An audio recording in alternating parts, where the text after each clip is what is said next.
Okay, people. And our first news update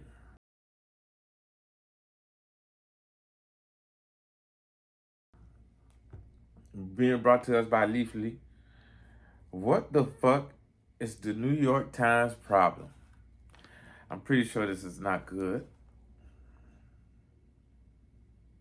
Recently, the editorial board of the New York Times published an opinion piece walking back its endorsement of the nationwide cannabis legalization. The Carter entitled "It's Time for America to Admit It Has a Marijuana Problem." Is a sloppy piece of journalism that uses deceptive framing and fraught language to fearmonger around some legitimate issues that have come in the wakes of the widespread legalization.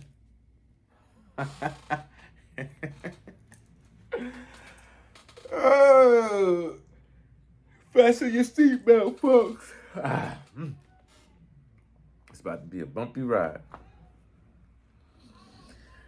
It's a straight up distortion and is sadly indicative of a broader culture backlash than those who oppose cannabis legalization have tried to bring about for years.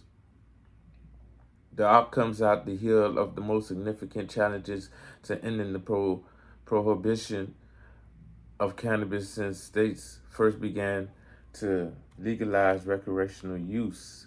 Some states like Maine and Massachusetts are considering reappealing their previous legislation efforts. For the first time in nearly a decade, we're seeing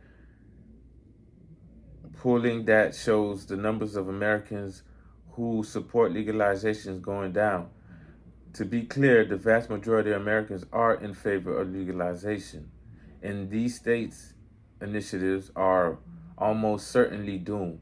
However, it is undeniable. It is undeniable that total acceptance of cannabis is no longer a foregone conclusion. The Times article attempts to provide journalistic cover for those who favor a regress approach to the plant and even directly suggests policy proposals for lawmakers. It's telling that they must resort to cheap tricks and half truths to make their point. It isn't quite reefer madness yet, but the cannabis industry and the New York Times, the NYT's readers deserve better. Lies, damn lies, and statistics. The central argument of the New York Times, a word game developer with a somewhat noteworthy editorial division, can be summarized like this: while cannabis use in modern amounts is largely harmless, weed is too strong. Americans are consuming too much. It's making all all us sick, and it's making it hard for us to work. Therefore, policymakers and cultural figures should do what they can to slow the rise of cannabis. The rise of cannabis?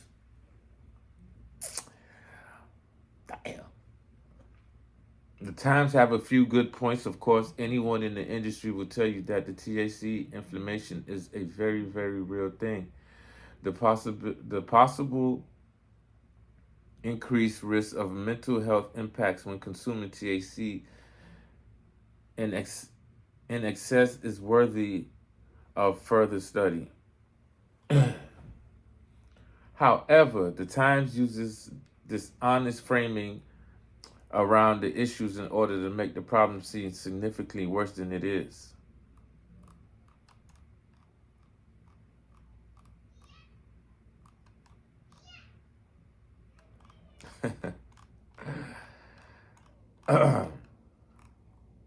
Okay.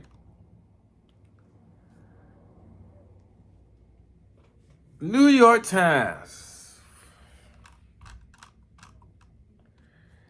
What the fuck is the New York Times problem? Brought to you by Leafly. I'm going to leave the link down low for you guys. so y'all can finish read the article because it's long. It's long, but basically the New York Times is exaggerating the the effects of marijuana, or they're exaggerating shit basically. So you guys tell me how you feel. Have you read the article? Have you come across the article? This article was posted February 20th, 2026. So the link will be in the description down low. So you guys go click on that and finish read it out. Tell me how you feel. Uh, what do you think about that? Do you agree with the article at all? Yeah. So that was our news alert. Our news alert today. That's what we have as far as news is concerned today.